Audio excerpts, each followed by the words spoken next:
আমি সুলতানা রহমান আপনাদের সবাইকে স্বাগত জানাচ্ছি। যে যেখানে আছেন, কোথাও এখন সকাল, যেখানে ভোর হলো সেখানে জানাচ্ছি শুভ সকাল, যেখানে সন্ধ্যা হলো সেখানে জানাচ্ছি শুভ সন্ধ্যা।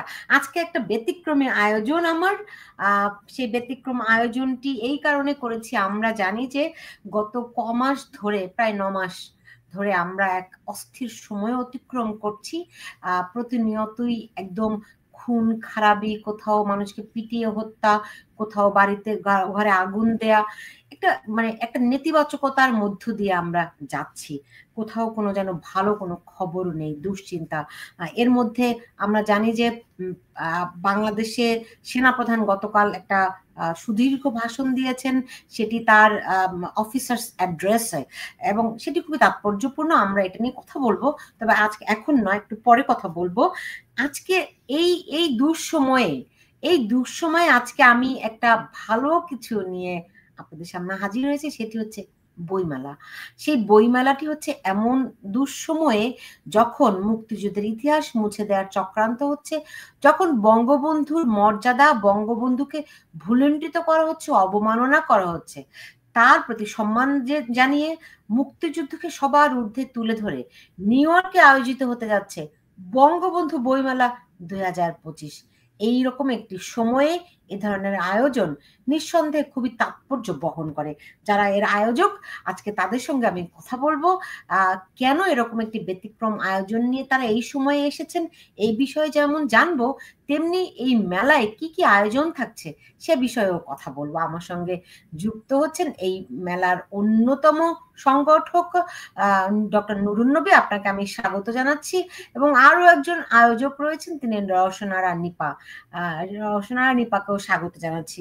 ডক্টর নুরুন নবী, আপনাকে অভিনন্দন জানাচ্ছি নিউ ইয়র্কে এরকম এত বড় একটি আয়োজনের জন্য, এবং এরকম একটি দুঃসময়ে, যখন আমাদের বাঙালি জাতির সর্বকালের সর্বশ্রেষ্ঠ সন্তান বঙ্গবন্ধুর নাম নিশানা মুছে দেওয়ার চক্রান্ত হচ্ছে, তখন নিউ ইয়র্কের মাটিতে বঙ্গবন্ধুকে সবার ঊর্ধ্বে তুলে ধরে আয়োজন করা হচ্ছে বইমেলা। এর প্রেক্ষাপটটা কি? কেন এই সময়ে এই আয়োজনটি হলো? ধন্যবাদ আমাকে আপনার এই অনুষ্ঠানে আমন্ত্রণ করার জন্য, এবং আমার সাথে আজকে আমাদের সহযোদ্ধা রয়েছেন। আমি এই প্রোগ্রামটি আয়োজন করার সাহস পেয়েছি। আমাদের মাঝে শক্তিশালী, কমিটেড, সাহসী অনেক আয়োজক, সংগঠক রয়েছে। এখন আমি বলতে চাই যে কেন আমরা এই বঙ্গবন্ধু বইমেলাটি এই সময় আয়োজন করলাম। সেটা আপনি উল্লেখ করেছেন, বাংলাদেশে একটা অবৈধ সরকার, মুক্তিযুদ্ধ বিরোধী সরকার, মৌলবাদী সরকার মুক্তিযুদ্ধের ইতিহাস মুছে ফেলার জন্য প্রকাশ্যে ডিক্লার দিয়েছে। ডক্টর ইউনূস যখন আমেরিকা এসেছিল, ভয়েস অফ আমেরিকার সাথে ইন্টারভিউ বলেছিল যে আমরা সেট বাটন পুশ করে অতীতকে সব মুছে ফেলবো। সে এক্স্যাক্টলি তাই করছে। বঙ্গবন্ধুকে অস্বীকার করা হচ্ছে, বঙ্গবন্ধুর 32 নম্বর বাড়ি ভাঙা হয়েছে, 71কে অস্বীকার করা হচ্ছে। তারা বলছে জুলাইয়ের তাদের নতুন স্বাধীনতা। বাংলাদেশ বা যে কোনো দেশ তো একবারই স্বাধীন হয়। তা আমরা এত কষ্টের বিনিময়ে, 30 লক্ষ শহীদের বিনিময়ে, 200,000 মা বোনের সম্মানের বিনিময়ে যে দেশ আমরা পেয়েছি, আমাদের জাতির পিতা বঙ্গবন্ধু শেখ মুজিবুর রহমান, তিনি যেভাবে এই দেশের মানুষকে ঐক্যবদ্ধ করে আমাদেরকে স্বাধীনতা এনে দিয়েছেন, তাকে মুছে ফেলার চেষ্টা করা হচ্ছে। আপনারা সবাই জানেন, সেই ক্ষমতায় বসেই আমাদের সেই বঙ্গবন্ধুর 6 মাসের ভাষণ, 7 মাসের ভাষণ, তারপরে কি ওনার যে মৃত্যু দিবস, শোক দিবস 15ই আগস্ট, তারপরে জাতীয় জাদুঘর বলতে যেটা প্রতিষ্ঠিত হয়েছিল বঙ্গবন্ধুর নিজস্ব বাড়ি, যেখানে স্বাধীনতার সম্পূর্ণ আয়োজন করা হতো, সেগুলো একটার পর একটা ভেঙে বঙ্গবন্ধুকে বাংলাদেশের ইতিহাস থেকে মুছে ফেলার সমস্ত ষড়যন্ত্র তারা করেছিল, এবং সেগুলো তারা বাস্তবায়িত করেছিল। তো এখন সুস্পষ্ট যে ডক্টর ইউনূস নিজে স্বাধীনতা সংগ্রামে বিশ্বাস করে না, বঙ্গবন্ধুকে বিশ্বাস করে না, সে প্রতিহিংসার রাজনীতিতে বিশ্বাস করে, যার ফলে যে মহান নেতা 13টি যৌবনের 13টি বছর জেল খেটেছেন, 2বার মৃত্যুর মুখে দাঁড়িয়ে আপোষ করেননি, সেই ব্যক্তিকে অস্বীকার করা, সাধারণত সারা দেশেই নিয়ম আছে, সারা বিশ্বে নিয়ম আছে 26শে মার্চ স্বাধীনতা দিবস, সেই দেশের স্বাধীনতা দিবসে সরকার প্রধান বক্তৃতা দেন, সেখানে জাতীয় নেতৃবৃন্দকে স্মরণ করেন। এবার যখন ইউনূস বক্তৃতা দেয় এবং সেখানে মুক্তিযোদ্ধা এবং মুক্তিযুদ্ধের ইতিহাসকে মূল্যায়ন করেনি, বঙ্গবন্ধুর নাম একবার উচ্চারণ করেনি। তারপরে আরেকটু ব্যাপার যে স্বাধীনতা দিবসে কোনো রাষ্ট্র প্রধান বা সরকার প্রধান বিদেশে যায় না, সেদিন সে বিদেশে গিয়েছে, অর্থাৎ 26শে মার্চও সে উদযাপন করতে চায় না। তো এর প্রেক্ষাপটে আমরা নিউ ইয়র্কে বঙ্গবন্ধুর স্মরণে বঙ্গবন্ধুকে প্রতিষ্ঠা করার জন্য, তার সম্মান পুনঃস্থাপনের জন্য নতুন প্রজন্মের মাঝে, বর্তমান সমাজের মাঝে আমরা ছড়িয়ে দেওয়ার জন্য এই বইমেলাটি আয়োজন করেছি। এখন প্রশ্ন উঠতে পারে, নিউ ইয়র্কে তো আরেকটি বইমেলা ছিল, আমি সেই বইমেলার সাথে জড়িত ছিলাম 34 বছর আয়োজনে, তো কেন আমি সেখান থেকে প্রতিবাদে পদত্যাগ করে আমি এই বইমেলার সাথে সংযুক্ত হলাম, এই বইমেলা আয়োজনে আমি অংশগ্রহণ করছি? তার কারণটা হলো ইউনূস এবং তার সাঙ্গপাঙ্গদের সাথীদের অ্যাক্টিভিটি, কথাবার্তা অতীত ইতিহাসে প্রমাণ হয় এই সরকার বঙ্গবন্ধু বিরোধী, মুক্তিযুদ্ধ বিরোধী, স্বাধীনতা সংগ্রামের ইতিহাসের বিরোধী। তারা যে কাজটি বাংলাদেশে এখন করছে সেটাকে এক কথায় বলা যায় রাজাকার। 71-এ যে কাজ করেছিল রাজাকাররা, এই সরকারের সমর্থকরা শুধু 71-এর মতোই কাজ করছে না, সেই 71-এ রাজাকারের চেয়েতেও শতগুণ বেশি বাংলাদেশ বিরোধী, মানবতা বিরোধী, বাংলা ভাষা সংস্কৃতির বিরোধী, বাংলাদেশের নেতাদের বিরুদ্ধে তারা কাজ করছে। এদেরকে আমি সহ আমরা ইউনূসকে বলি একজন রাজাকার প্রধান, অর্থাৎ তার যারা সাপোর্ট, রাজাকার প্রধান হিসাবে বাংলাদেশে সেই মুক্তিযুদ্ধের বিরোধী কাজ করছে। পাকিস্তান আমাদেরকে যুদ্ধের সময় বিরোধিতা করেছিল, আমাদের অত্যাচার করেছিল, আমরা তার বিরুদ্ধে যুদ্ধ করেছি। সেই পাকিস্তানের পক্ষে ইউনূস সরকার এবং ইউনূসের সাথীরা কাজ করছে। এই জন্য ইউনূসকে বলি আমরা রাজাকার বলি। তো সেই রাজাকারের যারা সমর্থক তাদেরকেও আমরা রাজাকার বলি। এই জন্য প্রবাসে যে একটি বইমেলার প্রতিষ্ঠান 34 বছর যাবৎ বইমেলা আয়োজন করেছিল, তাদের ভিতরে এই ইউনূসের সমর্থকের সংখ্যা বেশি। তারা প্রকাশ্যেই বলে যে আমরা ইউনূস সরকারের সমর্থক। কিছুদিন আগে নিউ ইয়র্কে তাদের বইমেলা উপলক্ষে সাংবাদিক সম্মেলন করে তাদের নেতৃবৃন্দ বলেছে, গর্ব করে বলেছে যে আমরা ইউনূসের সমর্থক, কিন্তু আমরা মুক্তিযুদ্ধেরও পক্ষে। তো এটা একটা প্রতারণা। যে ঘটনা বাংলাদেশে গত 9 মাসে ঘটেছে, সেখানে সমস্ত অ্যাক্টিভিটি বাংলাদেশের বিরুদ্ধে। গত 50 বছরে মুক্তিযুদ্ধের চেতনার ভিত্তিতে যে সমস্ত প্রতিষ্ঠিত হয়েছিল আমাদের সেই অসাম্প্রদায়িক সমাজ ব্যবস্থা, অর্থনৈতিক উন্নতি, বাঙালি ভাষা সংস্কৃতির বিকাশ, নেতৃবৃন্দের অবদান স্বীকার করে বিভিন্ন প্রোগ্রাম, এগুলো সবই ধ্বংস করে তারা বাংলাদেশকে একটি মিনি পাকিস্তান বানিয়েছে, রাজাকারদের দেশ বানিয়েছে রাজাকার সরকার। তো তাদেরকে যারা সমর্থন করে, প্রকাশ্যে অ্যাক্টিভিটিতেও আছে, সাংবাদিক সম্মেলন করে বলে আমরা ইউনূসের সমর্থক, তো তাদেরকে আমরা রাজাকার বলবো না কি বলবো? অন্য কোনো ভাষায় তাদেরকে ক্যারেক্টারাইজ করা যায় না। তো সেই জন্যই আমি এখনই শেষ করছি আমার সেগমেন্ট। সেই জন্যই আমরা আমাদের বঙ্গবন্ধুকে প্রতিষ্ঠা করার জন্য, মুক্তিযুদ্ধের ইতিহাসকে প্রতিষ্ঠা করার জন্য আমরা এই বইমেলার আয়োজন করেছি। এটার নাম দিয়েছি বঙ্গবন্ধু আন্তর্জাতিক বইমেলা।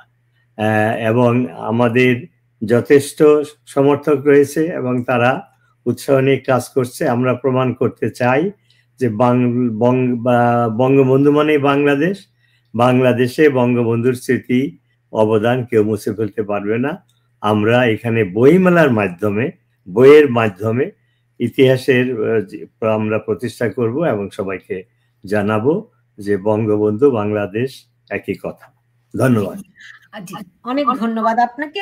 রওশন আরা নিপা, আপনাকে যে প্রশ্নটি করব আমি এখন, সেই প্রশ্নটি ডক্টর নুরুন নবী আপনার কাছেও রাখতে চাই, রওশন আরা নিপার কাছ থেকে শুনে আপনার কাছেও আমি এটার ব্যাপারে আপনার উত্তর জানতে চাবো।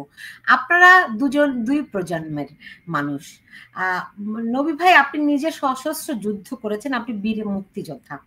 রওশন আরা নিপা মুক্তিযুদ্ধ হয়তো দেখেনি, তিনি হয়তো ওই সময়ে ৭১ তার জন্ম, ৭১-এর প্রজন্ম সম্ভবত।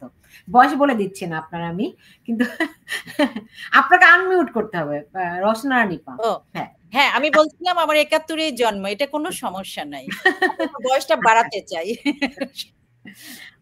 তো আমরা গত ১৫-১৬ বছর আওয়ামী লীগের এই শাসন আমলে আমরা ৩ মেয়াদে দেখেছি বঙ্গবন্ধুকে নিয়ে অনেক কাজ হয়েছে, অনেক মেলা হয়েছে, অনেক ভাস্কর্য নির্মিত হয়েছে, সিনেমা হয়েছে, নাটক হয়েছে, কি না হয়েছে। বঙ্গবন্ধুকে অনেকেই বলেন যে বঙ্গবন্ধুকে একটা রাজনৈতিক একটা আইকন না, তাকে এই আইকনকে বাণিজ্যিক উদ্দেশ্যে ব্যবহার করা হয়েছে, যে কারণে ৫ই আগস্টের পরে আমরা দেখেছি কিভাবে করে হামলা হয়েছে, এরকমটা অনেকেই মনে করেন। এখন নতুন করে এই আয়োজন একটা ভিন্ন প্রেক্ষাপট কি আনবে বলে আপনাদের মনে হয়? আচ্ছা, ধন্যবাদ সুলতানা রহমান। আপনি ঠিকই বলেছেন যে আমরা দুই প্রজন্মের, এবং আমি প্রথমেই হচ্ছে আমার সমস্ত শ্রদ্ধা এবং সালাম জানাই ডক্টর নুরুন নবীর মতো মানুষ, আজীবন যিনি মুক্তিযোদ্ধা, এই অর্থে যে তিনি তার যৌবনে যুদ্ধ করেছেন, এবং এই যে সময়টা, সেই সময়ে তার এই বয়সে তার ক্লান্তিকর চেহারার দিকে তাকালে আমার অনেক মায়া হয়। আমার মনে হয় যে আমি আরেকটু কিছু কেন তাকে হেল্প করতে পারি না, কিন্তু তিনি মাথার উপরে আছেন বলেই আমরা মাত্র ২ সপ্তাহের একটা প্রস্তুতি, একদম ২ সপ্তাহ লিটারেলি। কিন্তু আপনি একটা এমন একটা বিষয় বললেন যে আমি আমার নিজের ফিলিংসটা না বলে পারছি না, সেটি হচ্ছে যে নবী ভাইয়ের মতো যারা মুক্তিযোদ্ধা আছেন, এখনো আমাদের মাথার উপরে আছেন, আমি তাদেরকে বলি খবরদার মারা যান না, কিন্তু এখন মারা যাওয়ার সময় না, আপনারা মাথার উপরে আছেন, এটা একটা ভরসা। আমরা একটু ঘুরে দাঁড়াই, তারপরে মারা যান, যেতে তো হবে, কিন্তু এখন সময় হয় নাই। না না, একদম না। থ্যাংক ইউ, আপনাকে বলে একটু সময়টা বাড়িয়ে নিয়েন, কারণ হচ্ছে আমাদের যুদ্ধটা শিখতে হবে। আমরা তো ওই সিচুয়েশন, ওই শেখার জায়গাটা আমাদের নাই, তো আমরা শিখছি, এবং আমরা হয়তো একদিন অবশ্যই তাদেরকে অবসর দিতে পারবো, আমার সেই প্রত্যাশা আছে যে তারা বসে থাকবেন, আমরা কাজ করব, একদিন হয়তো সেই সময় আসবে, কারণ যুদ্ধ তার লম্বা হবে। আর আমি একটা শব্দ কয়দিন আগে ফেসবুকে দিয়েছেন, নবী ভাই অনেক অ্যাপ্রিসিয়েট করেছেন, যে এখন যুদ্ধের সময়, এবং হচ্ছে এইখানে নিরপেক্ষ থাকার কোনো জায়গা নাই। যুদ্ধে আপনার দুটো পক্ষ, যেমন নবী ভাই খুব চমৎকার ভাবেই বলেছেন যে ওই পক্ষের যে একটা মিক্স ভাব। আমি এই কথাটা এই কারণেই বলছি, আপনি যেটা নিজে উল্লেখ করলেন যে যখন আওয়ামী লীগ সরকার ক্ষমতায় ছিল আমরা ওখানে জায়গা পাইনি। যেমন ধরেন আমি একজন ফিল্ম মেকার হয়েও কোনোদিন অনুদান বা কোনো সাপোর্ট পাইনি, কারণ ওই যে একটা চামচামি, ওই যে বাণিজ্যের যে ভিড় থাকে, সেই ভিড়ে প্রকৃত মানুষগুলো জায়গা পায়নি, কিন্তু তারা করেছে তাদের ধান্দা। আপনি একদম পারফেক্টলি শব্দটা ব্যবহার করেছেন, বাণিজ্য এবং তাদের প্রফিটের জন্য যারা কাজ করেছে এতদিন এবং এখন নাই। সেই জায়গা থেকে সময় কিন্তু চেনাই যে কে প্রকৃত মুক্তিযোদ্ধা। আর সেই সময় কিন্তু এই যে গত 10 মাসে আমরা আমাদের প্রকৃত বন্ধুদেরকেও কিন্তু খুঁজে পেয়েছি। সবচেয়ে বড় কথা যে আপনি যেমন একটা অন্ধকার সময় বললেন, তেমনি আমি অন্ধকারের সুড়ঙ্গের শেষে আলোটাও দেখব। কারণ হচ্ছে এই আলোতে আমি প্রকৃত বন্ধু চিনেছি, প্রকৃত দেশপ্রেমিক চিনেছি, প্রকৃত মানুষ চিনেছি, যারা হচ্ছে বাংলাদেশকে, আমার মনে হয় যে এইটা একটা খুব খাঁটি, একটা নিখাদ একটা গোষ্ঠী দাঁড়ালো, যেটা হয়তো ১৯৭১ সালে যারা জীবন বাজি রেখে যুদ্ধ করতে গিয়েছেন তারাই তো সেই দেশপ্রেমিক, রাইট? তারাই তো সেই খাঁটি সোনা ছিলেন। আরো একটা সেই যুদ্ধের ফরম্যাটটা হয়তো একটু ডিফারেন্ট, কিন্তু এই যুদ্ধেও কিন্তু আমরা প্রকৃত দেশপ্রেমিকটা চিনলাম। আর যেটা আপনি বলছেন যে এই যে এই আরেকটা বই মেলা, সেটার কথা নবী ভাই যেমন বলল, আমিও তেমনি বলতে চাই, বর্ণচোরাকে আমরা খুব ভয় পাই। আমি খুব ভয় পাই আসলে। যার আপনার কিছু স্বাভাবিক সময় থাকে যখন আপনি নিজেকে না চিনলেও পারেন, তখন আপনার বঙ্গবন্ধুকে বলার দরকার নাই, রাইট? সেটা আপনার অন্তরে থাকলো বা সেটা আপনি লালন করলেন, বাসার মধ্যে থাকলেন, নীতির জায়গায় থাকলেন, কিন্তু কিছু কিছু সময় আপনাকে প্রকাশে আসতে হয়, ওই লড়াইটা করতে হয়। তো সেই লড়াইয়ে আমরা বঙ্গবন্ধু আন্তর্জাতিক বইমেলা অনেকের সহযোগিতা, এখানে আমি একজন ছোট্ট কর্মী, মাথার উপরে নবী ভাই আছেন, মাথার উপরে লুৎফুন্নাহার লতা, আরো অনেক, আমি গোপাল সান্যাল, স্বীকৃতি বড়ুয়া, এরকম আমি অনেক নাম, আমি হয়তো এই মুহূর্তে সবগুলো বলতে, অ্যানি ফেরদৌস, আরো অনেকেই। তো এই যে মানুষগুলো যেভাবে দিনরাত পরিশ্রম করছে, এবং তাজুল ইমাম ভাই আরেকজন মুক্তিযোদ্ধা, যিনি এই যে এখনো রাত জেগে উনি পোস্টার বানাচ্ছেন। তো এই যে কাজগুলো আপনারা দেখছেন, তাজুল ভাই এই যে কাজগুলো করছে, তো এই জায়গা থেকে সকলের ওই জায়গা থেকে আমরা এটা করতে পারছি, এবং এই যে সময়টা আমার কাছে মনে হচ্ছে এটাই সঠিক সময় এই কাজটা করার জন্য। একটা দুঃসময় এই, আর বঙ্গবন্ধুর কথাটা হচ্ছে আমি একটু বলতে চাই যে জাতি তার অরিজিন না জানে, মানে পৃথিবীর সব দেশ তার একেবারে যে গোড়াটা, শিকড়টা, সেইটাকে সমুন্নত রেখে তারপরে সে অন্য কিছুর উপরে ধাবিত হয়, বা তার আত্মপরিচয়। এখন বঙ্গবন্ধু আমার আত্মপরিচয়, বঙ্গবন্ধু শুধু আমার না, টোটাল বাঙালি জাতির, যা সেই বাঙালি জাতি যাকে উনি একটা স্বাধীন দেশ দিয়েছেন, যেটা নবী ভাই খুব চমৎকার বললেন যে ওনার যৌবনের 13 বছর শুধু জেলেই খাটেননি, মৃত্যুর মুখ থেকে বারবার উনি ফিরে এসেছেন। জীবনে ওনার কিছু চাওয়া ছিল না, তার পরিবার পরিজন থেকে দূরে থেকে একটা স্বাধীন দেশ দিয়েছিলেন, এবং সেই স্বাধীন দেশ, যেই স্বাধীনতার কারণে সারা পৃথিবীতে আমি নিজেকে একটা স্বাধীন দেশের নাগরিক হিসেবে পরিচিত, এবং আমার গর্বের জায়গাটা, আমার একটা আইডেন্টিটিকে আমি সেট করতে পেরেছি। এখন এই আইডেন্টিটিকে যদি আমি সমুন্নত রাখতে পারি, তাহলে তো আমার কোনো পরিচয় থাকলো না। আমার আত্মপরিচয়টার জায়গা সেটা শুধু আমার জন্য না, কিন্তু আমার পরবর্তী প্রজন্মের জন্য। দেখেন, আমি এখন নিউ ইয়র্কে থাকি, আমি এখন আমেরিকার একটা এই দ্বৈত একটা জাতীয়তাবোধের মধ্যে আছি। আমার পরবর্তী প্রজন্ম, বিশেষ করে এই বাইরের দেশে যারা আছে, তাদের জন্য কিন্তু এটা আরো একটা গুরুত্বপূর্ণ বিষয়, কারণ তারা আমার দেশের ইতিহাস জানে না, তারা আমার দেশের অরিজিন জানে না। আমরা যারা মেইন স্ট্রিমে কাজ করি, তারা বড় বড় জায়গায় একটা জিনিস কিন্তু খুব দেখি, যে যদি আপনার নিজস্ব পরিচয়টাকে আপনি সমুন্নত না রাখতে পারেন, অন্যরাও আপনাকে সম্মান করে না।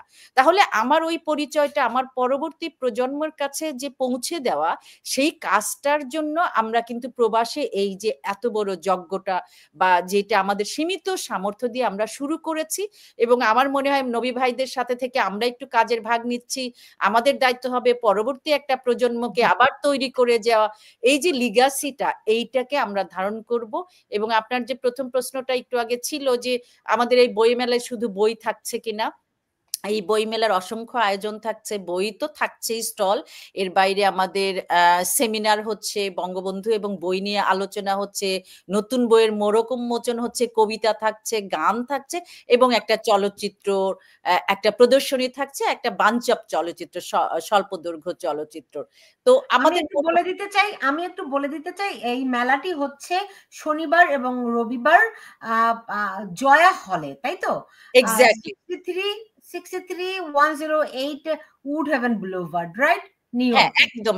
আমাদের আগামী 24 এবং 25, যেটা আমাদের একটা লং উইকেন্ড আছে, সেখানেই হচ্ছে, এবং এটা জয়া হল। আমরা জানি যে একটু ডিফারেন্ট জায়গা, উডহেভেন বুলেভার্ড, বাট এখানে কমিউনিকেশনটা কিন্তু খুব ভালো, ট্রেন এবং বাসের কমিউনিকেশন খুবই ভালো।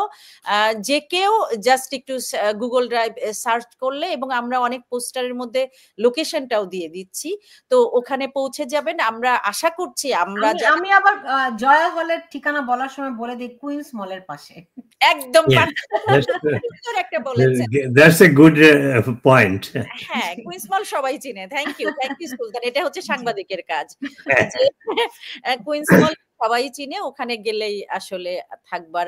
আমি একটা জিনিস আবেদন জানান, যারা দেখছেন এখানে, বিশেষ করে নিউ ইয়র্কে যারা আছেন, নিউ ইয়র্কের আশেপাশে, পেনসিলভেনিয়া, নিউ জার্সি বা আশেপাশে যারা আছেন, আপনারা এই লং উইকেন্ডটাকে আপনাদের ছুটির দিনটাকে উপভোগ্য করতে এবং অর্থবহ করতে আপনার পরিবার পরিজন নিয়ে আসেন, বঙ্গবন্ধুকে শুধু না, আমার দেশের সাহিত্য সংস্কৃতির সাথে পরিচিত ঘটাতে। কোনো বিদেশ থেকে, অন্য দেশ থেকে কোনো লেখক, কবি, শিল্পীরা কি আসছেন? আমরা তো জানি যে মাত্র 2 সপ্তাহে আয়োজন শুরু করেছি। আমরা বেশি লোককে যোগাযোগ করতে পারিনি, কিন্তু তারপরে লন্ডন থেকে আসবেন। আর আমরা আমেরিকার সমস্ত স্টেট থেকে লোক আসবে, কানাডার থেকে লোক আসবে।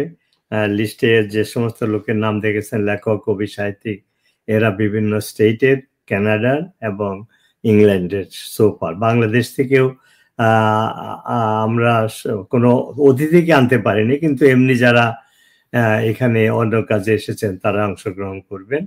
আমরা প্রচুর সমর্থন পাচ্ছি। তো আমার টার্ন যদি হয় আমি তাহলে একটু বলি, সেটা হলো এই বইমেলাটা আয়োজন করতে এসে আমি কিছু খাঁটি সোনার সন্ধান পেয়েছি এবং তাদের সাথে কাজ করে আমি এই বয়সে আমি উৎসাহিত বোধ করছি। আমার মনে হয় যে আমি বোধহয় তাদের বয়সেরই একজন কর্মী। এটা একটা আমার নতুন ডিসকভারি। তো আশা করি আমাদের এই আন্দোলন চলবে। বাংলাদেশে যে কাজগুলো করা যায় না, আমরা প্রবাসে সেই কাজটা করতে পারি। তো আমাদের এই বইমেলায় এত অল্প সময়ে 18টি বইয়ের স্টল থাকবে। বাংলাদেশ থেকে এসেছে, এখানে বিভিন্ন স্টল থাকবে। বাকিগুলোর কথা তো নিপা উল্লেখ করেছে। তো আমরা আরেকটা কথা বলি, আমরা বঙ্গবন্ধু আন্তর্জাতিক সাহিত্য পুরস্কার আমরা ঘোষণা করব। এই পুরস্কারটির নামকরণ করা হয়েছে বঙ্গবন্ধু আন্তর্জাতিক বইমেলা এবং নবীজিনাত সাহিত্য পুরস্কার। আমাদের পরিবার এটাকে স্পন্সর করবে যতদিন বইমেলা চলবে, আমাদের পারিবারিক ফাউন্ডেশন থেকে। তা আমরা অলরেডি একজন কি বলে উইনারকে সিলেক্ট করেছি, সেটা সারপ্রাইজ আমরা উল্লেখ করব শনিবার দিন অনুষ্ঠানের শেষের দিকে। তো এটা আমরা কন্টিনিউ করব এবং এই পুরস্কারের ক্রাইটেরিয়া হলো যে ব্যক্তির আউটস্ট্যান্ডিং কন্ট্রিবিউশন থাকবে লিটারেচারের রিলেটেড টু বঙ্গবন্ধুর লাইফ অ্যান্ড ফিলোসফি। ইংরেজিতে যদি বলতে পারি তাহলে আরো বোধহয় সুবিধা হয় যে this award will be awarded to a person who will have outstanding contribution in literature related to life and philosophy of Bangabandhu, liberation war and Bengali language and culture. এই বিষয়ে যার লাইফ টাইম অ্যাচিভমেন্ট থাকবে তাকে আমরা এই পুরস্কারটি দেব। তো আমরা ক্যাম্পেইন করছি, যদিও দেরিতে শুরু করেছি, কিন্তু প্রচুর সাড়া পাচ্ছি। মাস মিডিয়াতে অস্ট্রেলিয়া, জাপান থেকে সমর্থন পাচ্ছি, ইউরোপ থেকে, কানাডা থেকে তো বিরাট ডেলিগেশন আসবে। তো সব কিছু মিলে আমরা খুব উৎসাহী এবং এটা সম্ভব হতে যাচ্ছে। আমরা ডেডিকেটেড, আমি যে বললাম যে আমরা খাঁটি সোনার কিছু আমরা কর্মদক্ষ লোক পেয়েছি যাদের 200% commitment to Bangladesh liberation war, বঙ্গবন্ধুর প্রতি। আশা করি একটা ঐতিহাসিক যাত্রা আমরা শুরু করেছি।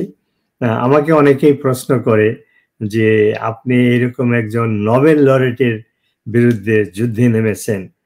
আমাকে বলে যে আপনি তো জীবনে অনেক কিছু করেছেন, আপনি মুক্তি সংগ্রামে কর্মী ছিলেন, মুক্তিযুদ্ধে অবদান রেখেছেন, আপনাকে বলা হয় আজীবন মুক্তিযোদ্ধা। তো এই সমস্ত অর্জন করার পরেও কেন একজন নোবেল লরেটের বিরুদ্ধে আপনি লড়তে যাচ্ছেন? আপনার কি ভয় হয় না যে আপনার এই সমস্ত অর্জনগুলো ধ্বংস হয়ে যাবে? আমি বললাম এটা না, ঠিক তার উল্টো, যে আমার মতো একজন সাধারণ মানুষ একজন শান্তির নোবেল লরিয়েট, যে আসলে সে যে একজন ভণ্ড অশান্তির দূত, সেইটাকে আমি চ্যালেঞ্জ করার জন্য ইউনূস সরকার বিরোধী আন্দোলনে নেমেছি। এবং আমি সৌভাগ্যবান, নিউ ইয়র্কে আমরা শিল্পী, সাহিত্যিক, সাংস্কৃতিক কর্মী, সাংবাদিক লাইক নসনারা, রিপা, আপনার মতো আমরা এই ধরনের খাঁটি সোনা পেয়েছি, যাদের কে সমন্বয় করে আমরা একটা সংগঠন করেছি ৭১-এর প্রহরী। এখানে দলীয় লোক নাই, সবই হলো মুক্তিযুদ্ধের চেতনায় কবি, সাহিত্যিক, বুদ্ধিজীবী, সাংবাদিক, প্রফেশনাল লোকজন। তো আমরা আশা করব এই ৭১-এর প্রহরীর নেতৃত্ব হলো এই বইমেলার আয়োজন, বঙ্গবন্ধু আন্তর্জাতিক বইমেলার আয়োজন। আমরা ভবিষ্যতে এই সংগ্রামের মাধ্যমে আমরা আমাদের অভিষ্ট লক্ষ্যে পৌঁছবো, এটা আমার দৃঢ় বিশ্বাস। এবং আমি এই সুযোগে ট্রাই স্টেট এরিয়ার সমস্ত বাঙালি ভাই বোনদেরকে আমন্ত্রণ জানাচ্ছি। আবার আমি তাদেরকে সাবধান করছি, আপনারা প্রতারণার শিকার হবেন না। যারা বলে যে আমরা ইউনূসের সমর্থক কিন্তু আমরা মুক্তিযুদ্ধের লোক, এটা একটা প্রতারণা ছাড়া আর কিছু না। ৯ মাসে যে ঘটনাগুলো আমরা দেখলাম, ইউনূস সরকার এবং সে নিজে মুক্তিযুদ্ধ বিরোধী তার যে ভূমিকা, সেখান থেকে যারা বলে যে সে ইউনূস সরকার তার সমর্থকরা যদি মুক্তিযুদ্ধের পক্ষের লোক হয়, এর চাইতে মিথ্যাচার আর কিছু হবে না। এবং যারা তাদেরকে সমর্থন করে প্রবাসে এবং দেশে, তারা মুক্তিযুদ্ধের লোক বলে দাবি করলে আমরা যদি বিশ্বাস করি, আমরা সেই জুলাইয়ের যে ছাত্র আন্দোলনের প্রতারণার শিকার হয়েছিলাম, আবার আমরা সেই প্রতারণার শিকার হব। কাজে প্রবাসী ভাই বোনদের প্রতি আহ্বান জানাচ্ছি, আপনারা প্রতারণার শিকার হবেন না। ইউনূস এবং তার সরকার, তার সমর্থকরা সত্যিকারে ৭১-এর রাজাকার চাইতেও ভয়ঙ্কর। তারা দেশটাকে বিক্রি করে দিয়েছে। আমাদের তো আর কিছু নাই, পোর্ট দিয়েছে, একটা আইল্যান্ড দিয়েছে, ২৭০ মাইল আমাদের বর্ডার আর একটা বিদেশি শক্তির হাতে তুলে দিয়েছে। ভাষা, সাহিত্য, সংস্কৃতি বন্ধ করে এখন কায়দে আজমের উর্দুতে গান বাজনা হয়, কায়দে আজমের জন্মবার্ষিকী উদযাপন হয়। তাহলে বাংলাদেশটা রইল কোথায়? বঙ্গবন্ধুর মূর্তি ভাঙা হয়, বঙ্গবন্ধুকে অস্বীকার করা হচ্ছে। অর্থাৎ ইউনূস বাংলাদেশকে একটি মিনি পাকিস্তানে বানিয়েছে এবং একটি অকার্যকর ফেইল স্টেট করার জন্য সে বদ্ধপরিকর। কেন সেটা করছে? একমাত্র হলো তার ক্ষমতায় থাকা। ক্ষমতায় থাকার জন্য দেশ বিক্রি করে দিতে তার কোনো আপত্তি নেই। যে কোনো চুক্তিতেই সে বিদেশের সাহায্য নিয়ে ক্ষমতায় থাকবে এবং সেই ঘটনাগুলাই ঘটছে, আমরা হয়তো পরে আলোচনা করব। তো এই সরকারকে যারা বিশ্বাস করে, প্রকাশ্যে বলে যে আমরা ইউনূসের সমর্থক, তার মানে তারা বাংলাদেশের বিরোধী যে কাজ ইউনূস করছে সেটার সমর্থক। যে ভাষায় যে ক্যামোফ্লেজে করেন না কেন, আপনার অনুষ্ঠানে ২-১ জন মুক্তিযোদ্ধা আনবেন, তাদেরকে গলায় মালা দিয়ে তারপরে বলবেন যে আমরা মুক্তিযুদ্ধের পক্ষের লোক, আমাদের এই প্রতিষ্ঠান, আমাদের এই অনুষ্ঠান মুক্তিযুদ্ধের পক্ষের। এটা প্রতারণা ছাড়া আর কিছুই নয়। ধন্যবাদ। জি, once a রাজাকার always a রাজাকার, once a freedom fighter not always a freedom fighter. Exactly, আমি এটাই বলতে চাচ্ছিলাম যে যাই হোক, আমি আরেকবার একটু মনে করিয়ে দিতে চাই যারা দর্শক রয়েছেন তাদের জন্য যে আগামী শনিবার এবং রবিবার নিউ ইয়র্কে হতে যাচ্ছে বঙ্গবন্ধু আন্তর্জাতিক বইমেলা, এবং এটি শনিবার সকাল 11টায় উদ্বোধন হবে। এখানে থাকবে কবিতা আবৃত্তি থাকবে, বই তো থাকবেই, এর বাইরে নানান রকম সাংস্কৃতিক আয়োজন থাকবে। আয়োজকরা আহ্বান জানিয়েছেন যাতে করে অন্তত ট্রাই স্টেটে নিউ ইয়র্ক, নিউ জার্সি এবং কানেটিকাটের যারা বাংলাদেশিরা রয়েছেন একদম পরিবার পরিজন নিয়ে এই বইমেলায় অংশগ্রহণ করবেন, এমনটি তো আপনারা বলেছেন, যাতে করে এই মেলা মিলন মুখর হয়ে ওঠে। এক্স্যাক্টলি, সমমনাদের একটা মিলন মেলা হয় যেখানে আমাদের ব্রেদিং স্পেস দরকার। এটা একটা, কিন্তু অনেকে আমাদের বলছে যে এত কিছু হয়ে যাচ্ছে, সেটার প্রোটেস্ট বাদ দিয়ে আমরা কেন বই মেলা করছি, রাইট? এইখানে আমি একটু বলতে চাই যে দেখেন, একদম শুরু থেকে জুলাইয়ের পর থেকেই কিন্তু ৭১-এর প্রহরী তার যাত্রা শুরু করেছে। আমার যদি ভুল না করে থাকে, আমরা প্রথম প্রতিবাদ সভাটা ডাইভার্সিটি প্লাজাতে করেছিলাম, আমাদের জাতীয় পতাকা এবং জাতীয় সঙ্গীতকে তারা চ্যালেঞ্জ ছুড়ে ছিল বদলে দেওয়ার, এবং সেখান থেকে প্রতি মাসে আমরা একটা করে অনুষ্ঠান করছি একেবারে নিজেদের সামর্থ্যের মধ্যে দিয়ে। এবং যতটা আমরা ব্রুকলিনে ইভেন অনুষ্ঠান করেছি, কুইন্সে করেছি, ইভেন তো আমরা ব্রঙ্কসেও ছোট্ট একটা পার্টিসিপেশন ছিল। তো আমরা এটা চেষ্টা করছি এবং তার ধারাবাহিকতায় কিন্তু আমরা এটা একটা অর্গানাইজিং আমি এটাকে এভাবে দেখি, আপনি যখন কারেন্ট মোমেন্টটাকে প্রতি যেটা হচ্ছে একটা জবাব দিতে চান, সেটা হচ্ছে একেবারে ঘটনার বিরুদ্ধে আপনার হচ্ছে এক ধরনের অ্যাকশন, কিন্তু অ্যাকশনের পিছনে একটা লম্বা সময় যুদ্ধে জেতার জন্য যেটা খুব জরুরি সেটা হচ্ছে সাংগঠনিক ভিত্তি। এবং এই যে সাংগঠনিক ভিত্তি করার জন্য আমরা একটা ক্যাম্পেইন শুরু করেছিলাম ৭১-এর প্রহরী নাম দিয়ে, যেটার আমরা একটা চলচ্চিত্রও করেছিলাম অবিনশ্বর ৭১, এবং সেটাকেও আমরা হয়তো দেখাবো এটাতে। তো এই যে আমরা পরপর একটা স্টেপ বাই স্টেপ একটা সাস্টেনেবল, একটা স্থায়ী একটা শক্তির দিকে আমরা ধাবিত হচ্ছি, একটা সাংগঠনিক শক্তি, সেইটার কিন্তু একেবারে ক্ষুদ্র থেকে মানে ছোট্ট একটা জায়গা থেকে এখন একটা স্টেজে এসছে। আমি বলবো যে এটার যে গ্রোথ, এটার যে বিল্ডিং, পাওয়ার বিল্ডিং, কমিউনিটি বিল্ডিং বা পাওয়ার বিল্ডিং এর কথা বলেন, সেটা কিন্তু ধীরে ধীরে অনেক ভালো আগাচ্ছে। এবং সবচেয়ে বড় তো একটা শক্ত ভিত্তির উপর, যেটা নবী ভাই খুব চমৎকার বলেছেন যে একটা খাঁটি সোনা। এবং এই যে দক্ষ সংগঠক আমরা পাচ্ছি, যারা কিন্তু গত 17 বছর বা গত কখনোই ভাবা হয়নি এই মানুষগুলো, এবং এখানে বয়সের সংমিশ্রণ, নবী ভাইয়ের মতো বয়সের মানুষ আছেন, মাঝারি বয়সের মতো মানুষ আছেন, আমাদের মতো মধ্যবর্তী বয়সী, আমাদের চাইতে জুনিয়র, এই যে বিভিন্ন প্রজন্মের বিভিন্ন বয়সের ইভেন দ্য ইয়থ গ্রুপ, সেটাও কিন্তু আপনি আসলে দেখবেন। তো এই যে সব মিলিয়ে যে একটা সম্মিলন শক্তি দাঁড়াচ্ছে, সেই শক্তিটা নিয়ে আমি অনেক আশাবাদী যে আমাদের মুক্তিযুদ্ধ, আমাদের ইতিহাস, আমাদের সংস্কৃতি এটাকে একটা জায়গায় এবং ধারাবাহিক এই যুদ্ধের পর্বটা চলতেই থাকবে। আমার কাছে এই মন্তব্যটা, একজন একটা মন্তব্য করেছেন, আমার কাছে এই মন্তব্যটা খুব ভালো লেগেছে। বর্তমান বাস্তবতায় দাঁড়িয়ে আমার মনে হয় মন্তব্যটা অত্যন্ত চমৎকার এবং খুবই বাস্তবসম্মত। তিনি বলছেন, মোশাররফ হোসেন, তিনি বলছেন যে একজন রাজাকার নিজে চিরকাল রাজাকার, ধ্রুব সত্য, কোনো সন্দেহ নেই, শুধুমাত্র ৭১-এর রাজাকার চিরকাল রাজাকার নয়, বংশ পরম্পরায় চিরকাল রাজাকার। আমার মনে হয় বর্তমানে এসে আমরা যা দেখছি, খাঁটি কথা, সত্য কথা। দেখেন, এখানে আমি একটা কথা উল্লেখ করতে চাই। আমার একটা ছবি দেখানো হবে, জননী সুলতানা রহমান, আপনি হয়তো জেনে থাকবেন, বাংলাদেশে খুব আলোড়িত ছবি ছিল বীরাঙ্গনাদের। ওই ছবির একটা মেসেজ ছিল, মানে যুদ্ধটা ছিল পাকিস্তান আর্মির সাথে একটা বীরাঙ্গনার, তারা পাকি বীজ, যেটা ভ্রূণটাকে একটা নারীর দেহে জোর করে প্রতিস্থাপন করে তাকে হচ্ছে সেই বাচ্চা পৃথিবীতে আনতে চায়, কারণ সে পাকিস্তানের বীজ এখানে বপন করতে চায়। কিন্তু লড়াইটা ওই মেয়ের থাকে যে পাকি বীজ আমি আমার শরীরে ধারণ করব না, কারণ ইবলিসের যে শয়তানের বাচ্চা শয়তান হয়। তো আমরা কিন্তু তার ধারাবাহিকতা দেখছি, এবং কতটা প্রাসঙ্গিক ওই ছবি 2014 সালে ছিল, এখনো আমি জানি না, আমি এটার উদ্বুদ্ধ হয়েছিলাম রাশিয়ান যে রেভলিউশনের ছিল, ওখানে একটা বিখ্যাত টলস্টয়ের একটা গল্প থেকে এবং কিছুটা বাস্তবতা থেকে।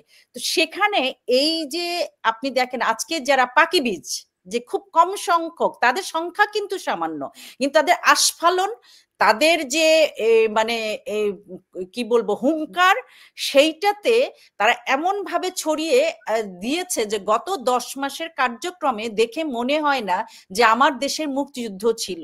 অনেক সময় মানুষ বলে না দেশটা এত খারাপ, কিন্তু তা না। 18 কোটি মানুষের আপনার 1 লাখ, 10,000 বা 1 লাখ, সেই মানুষগুলো সারা দুনিয়াটা এই যে আস্ফালন করছে, তারা সমস্ত ইতিহাস মুছে দিচ্ছে। আস্ফালন দীর্ঘস্থায়ী হবে না, কারণ এক্স্যাক্টলি হবে না, কিন্তু প্রজন্ম থেকে প্রজন্ম তারা এই ধারাবাহিকতা রেখে যাচ্ছে। আমাদেরকে এইটার পরাজয়টা করতে হবে, সেই জায়গাটাতে আমি ওই যে সেজন্যই তো যেই আপনি বলছিলেন না যে উত্তরাধিকার, এগুলি খুব গুরুত্বপূর্ণ। আমার মনে পড়ছে ওই যে কবিতার দুটো লাইন নির্মলেন্দু গুণের, মুজিব মানে আর কিছু নয়, মুজিব মানে মুক্তি, মুজিব মানে পিতার সাথে সন্তানের সেই না লেখা প্রেম চুক্তি। অনেক ধন্যবাদ। বঙ্গবন্ধু কোনো ব্যক্তির না, কোনো দলের না, কোনো গোষ্ঠীর না, বঙ্গবন্ধু আমাদের প্রতিবিম্ব, আমাদের আকাঙ্ক্ষার প্রতীক। আমরা বাঙালি জাতি হাজার বছর যে পরাধীন থেকেছি বিভিন্ন সময়ে, তিনি আমাদেরকে স্বাধীনতার সূর্যটি দিয়েছেন। তিনি সেই নেতা, তিনি সূর্যের মতো ধ্রুব, তিনি উজ্জ্বল যে কোনো নক্ষত্রের চেয়ে। ফলে তাকে অবমাননা করে, তাকে ধ্বংস করা, তার আদর্শ বিনষ্ট করা, না, সেটি কখনোই হবে না। একজন বাঙালি বেঁচে থাকতেও সেটি আসলে সেটা সম্ভব না। আমি শুধু ভুলে যাওয়ার আগে, আমি খুব ভুলে যাই, আজকে একজন পোস্ট করেছে আমাদের বইমেলার নিচে যে বঙ্গবন্ধুকে এত বহুল ব্যবহৃত না করলেও হইতো। কিন্তু আশ্চর্য, মানে তার মেধার জায়গায় আমার প্রশ্ন আসে যে যখন একটা খারাপ সময় তখন আমরা বঙ্গবন্ধুকে উচ্চ আসনে দিচ্ছি, কিন্তু এই যে আরেকটা কথা আসে যে বঙ্গবন্ধুকে আওয়ামী লীগ দলীয়করণ করে ফেলে। কিন্তু দেখেন আজকে 10 মাসে কেউ বঙ্গবন্ধুর নামটা নিচ্ছে না। কি সাংঘাতিক ভাবে না নিয়েছে, ধরেন সবাই নিয়েছে, কিন্তু হয় না ক্ষীণ স্বরে নিয়েছে, কেউ যে নেয়নি কথাটা সত্য নয়, না নিয়েছে। নিচ্ছে, যেমন আমরা নির্দলীয় হয়ে আমরা নিচ্ছি, তাহলে এই যে না ধরেন বিএনপির পক্ষ থেকে মির্জা ফখরুল ইসলাম আলমগীর বলেছেন, অনেকেই কিন্তু বলেছেন, বলেননি কথাটা সত্য না, আওয়ামী লীগ তো বলছেই, হ্যাঁ, কিন্তু ধরেন অন্যরাও বলেছেন। এই যে আজকে যারা এই জুলাই আন্দোলনের নেপথ্যে ছিল, পরে প্রকাশ্য হয়েছে, মাস্টার মাইন্ড বলেন আর যে মাইন্ডই বলেন, এখন কিন্তু তারা একাত্তরকে ধারণ করতে বাধ্য হচ্ছে, কারণ তারা বুঝতে পেরেছে যে একাত্তরকে বাদ দিয়ে, মুক্তিযুদ্ধকে অস্বীকার করে তারা কোনোভাবে প্রতিষ্ঠিত হতে পারবে না। কিন্তু নবী ভাই যেটি বলেছেন যে প্রতারণার শিকার হবেন না, অলরেডি আপনি একবার প্রতারিত হয়েছেন। প্রতারক মানে যারা এই জুলাই আন্দোলনে অংশ নিয়েছিল তারা প্রমাণ করেছে যে তারা প্রতারক চক্র। সো এখন তারা মুক্তিযুদ্ধকে যতই ধারণ করুক, মানুষ বুঝে গেছে তারা বিশ্বাসঘাতক, মানুষ বুঝে গেছে তারা প্রতারক, ফলে তাদের কোনো আস্ফালনই আর কি কাজে লাগবে? ডক্টর নুরুন নবী, আমরা সেই প্রতারণার বিরুদ্ধেই আমরা এই বইমেলাটা আয়োজন করেছি। আমি বলি দুই সপ্তাহের মধ্যে আয়োজন করা, এটাকে বলা যায় এইটা একটা প্রতীকী এবং প্রতিবাদী বইমেলা, এবং আমরা একটা ঐতিহাসিক ঘটনা ঘটাতে চাচ্ছি, এবং এটা ঐতিহাসিক সূচনা হবে যে প্রবাস থেকেই এই প্রতারকদের বিরুদ্ধে আমরা আন্দোলন করব। বাংলাদেশে আমরা যারা আন্দোলন করছে তাদেরকে সহযোগিতা করব। অতীতের ইতিহাসও রয়েছে। ৭১-এর মুক্তিযুদ্ধে আমরা যখন বনে জঙ্গলে আন্দোলন করতাম, কোনো আশার কোনো আলো ছিল না। যখন আমরা শুনতাম নিউ ইয়র্ক বা বহির্বিশ্বে মুক্তিযুদ্ধের পক্ষে লোকজন কথা বলছে, আন্দোলন করছে, আমাদেরকে উৎসাহিত করত। ঠিক তেমনি এই উইকেন্ডের যে বইমেলা, বঙ্গবন্ধু আন্তর্জাতিক বইমেলা, এটাও বাংলাদেশের যারা বঙ্গবন্ধুর নামে আন্দোলন করছে, মুক্তিযুদ্ধের পক্ষে আন্দোলন করছে, অন্যায়ের প্রতিবাদ করছে, তাদেরকে উৎসাহ যোগাবে। আর যে কথাটি নিপা বলল, আমরা কিন্তু এখন দেখতে পাই মিডিয়াতে গেলেই শ্রমিক, কৃষক, রিক্সাওয়ালা তারা বলছে আমরা আগেই ভালো ছিলাম। তারা এই রিজিমকে, এই প্রতারণাকে কখনো সহ্য করছে না। তো আমরা এই পর্বটা এই বলে আমি শেষ করতে চাই, সেটা হলো যে আমরা ২৪ এবং ২৫শে মে নিউ ইয়র্কে আন্তর্জাতিক বইমেলা, বঙ্গবন্ধু আন্তর্জাতিক বইমেলার মাধ্যমে একটা ঐতিহাসিক আন্দোলনের সূচনা করব, এবং এটা অব্যাহত থাকবে, এবং জয় আমাদের হবে। জয় বাংলা, জয় বঙ্গবন্ধু। নিশ্চয়ই। ডক্টর নুরুন নবী এবং রওশন আরা নিপা, আপনাদের দুজনকে অনেক ধন্যবাদ জানাচ্ছি আমার সঙ্গে যুক্ত হওয়ার জন্য, এবং আগামী শনিবার এবং রোববার যে নিউ ইয়র্কে যে বইমেলা রয়েছে এটি সফল হোক, আপনাদের প্রচেষ্টা সার্থক হোক, সেই প্রার্থনা করছি। শেষে শুধু আমি আমার একটা কবিতা বলেছি, তেমন আরো দু একটা কবিতার লাইন মনে আছে, একটা বলি, যেহেতু বঙ্গবন্ধু বইমেলা, সুতরাং ওই কবিতাটা শেষের দুটো লাইন মনে পড়ছে যে ১৩০০ নদী শুধায় আমাকে, কোথা থেকে তুমি এলে। হ্যাঁ, মাঝখানে লাইনগুলি বাদ দিলাম, যে সেই ইতিহাস ভুলে যাব আজ, আমি কি তেমন সন্তান, যখন আমার জনকের নাম শেখ মুজিবুর রহমান। বঙ্গবন্ধু আমাদের বাঙালি জাতির পিতা, সর্বকালের শ্রেষ্ঠ বাঙালি, এবং এই যে একটা আধার ঘন সময় আমরা অতিক্রম করছি, যখন আমাদের দেশের স্বাধীনতার সার্বভৌমত্ব হুমকিতে, যখন আমাদের স্বাধীন ভূখণ্ডটি অন্যের রাহুগ্রাসে পড়তে যাচ্ছে বলে আমাদের আশঙ্কা, আমরা দৃশ্যমান দেখতে পাচ্ছি সবকিছু, তখনও বঙ্গবন্ধু আমাদের চেতনায় দারুণভাবে আসুক, আবার ঝলসে উঠুক বঙ্গবন্ধুর সেই ৭ই মার্চের ভাষণের মতো এবারের সংগ্রাম আমাদের স্বাধীনতা রক্ষার সংগ্রাম। ডক্টর নুরুন নবী এবং আমি একটু শেষ কথা বলার লোভ সামলাতে পারছি না। সেটা হলো, আমার সৌভাগ্য হয়েছিল বঙ্গবন্ধুকে ব্যক্তিগতভাবে জানার। বঙ্গবন্ধুর নেতৃত্বে যখন ৬ দফার আন্দোলন হয়, তখন আমি ছাত্রলীগের একজন কর্মী হিসাবে সেই আন্দোলনে অংশগ্রহণ করেছি। তারপরে মুক্তিযুদ্ধে বিশেষ দায়িত্ব পালন করেছি এবং স্বাধীনতার পর বঙ্গবন্ধুর সাথে অনেকবার সাক্ষাৎ হয়েছে। ৭.৫ কোটি মানুষের মধ্যে আমার মতো ২১-২২ বছরের ছেলেকে নাম ধরে উনি জানতেন। তো এটা আমার জন্য চরম সৌভাগ্য। যখন অনেকেই বলে, যারা নন পলিটিক্যাল বা যারা এগুলো নিয়ে কেয়ার করে না, বলে তোমরা হাজব্যান্ড ওয়াইফ পিএইচডি, তোমাদের ছেলেরা এস্টাবলিশ, কেন এই মুজিব করো? কিন্তু ওরা জানে না, তারা জানে না যে বঙ্গবন্ধুকে আমার ব্যক্তিগতভাবে দেখার সৌভাগ্য হয়েছিল। ৭.৫ কোটি মানুষের মধ্যে আমাকে উনি চাকরির অফার দিয়েছিলেন, যে তোরা যুদ্ধ করে দেশ স্বাধীন করেছিস, এখন কি করবি? আমার কোনো জবাব ছিল না। তখন উনি বললেন যে আমি তোদের জন্য চিন্তা করেছি। আমাদের ৩ জনকে ডেকেছিলেন উনি, যে তোদের জন্য চিন্তা করেছি। আমাকে একটা চাকরি অফার দিলেন, যে অন্য ২ জনকে বললেন, তারপরে আমার দিকে তাকিয়ে বললেন, আমি তো একটু ছোটখাটো মানুষ, সেই জন্য বললেন যে নুরুন নবী ন্যাশনাল সিকিউরিটি ইন্টেলিজেন্সে চাকরি করবে। উনি আমার চাকরির ব্যবস্থা করেছিলেন।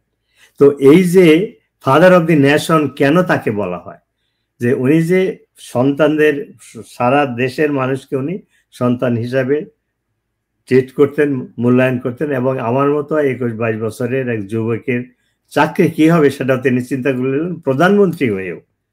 তো এটা কি আমি জীবনে ভুলতে পারবো? আমার সেই বঙ্গবন্ধু আমাদেরকে যতটা ভালোবেসেছেন এই জাতিকে, আর কেউ তো তার মতো করে ভালোবাসতে পারেনি। এটাই সত্যি কথা। বঙ্গবন্ধুর যে ত্যাগ, যে সংগ্রাম, সেটি সার্থক হোক, এবং আমরা এই ক্রান্তি লগ্নে সত্যি সত্যি যেন আমরা আমাদের স্বাধীনতা রক্ষা করতে পারি। সেটাই আমাদের আজকের আমাদের প্রার্থনা হোক, আমাদের প্রতিজ্ঞা হোক। আপনাদের দুজনকে অনেক ধন্যবাদ জানাচ্ছি। আপনারা ভালো থাকুন। ভালো থাকবেন। অনেক অনেক ধন্যবাদ। দর্শক, এই ছিল আমার এখনকার আয়োজনে। এই ছিল আমার এখনকার আয়োজন। আপনারা সবাই ভালো থাকুন।